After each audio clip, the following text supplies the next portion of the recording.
How to recover permanently deleted Gmail account. Hi everyone, this is Kate and welcome back to another video. And on today's video, we will learn how we can recover permanently deleted Gmail account. So without further delay, let's get started with this video. For that, you have to open up Google in your device, head towards the search bar and there type in Gmail account recovery.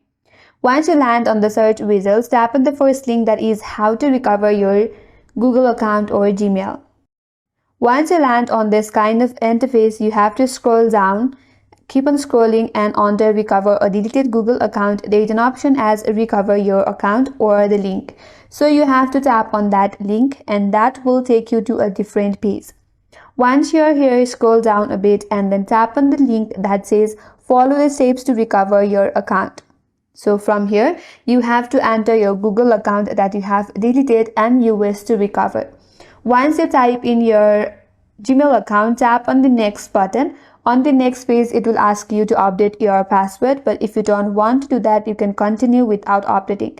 So tap on continue, and with that, your account is now recovered. Now you can log in with your account or use your account. So in that way, you can recover your permanently deleted Gmail account. And that's all for today's video. Hope this video was helpful, and if you're new to our channel, consider subscribing. Thanks for watching and stay tuned for more videos.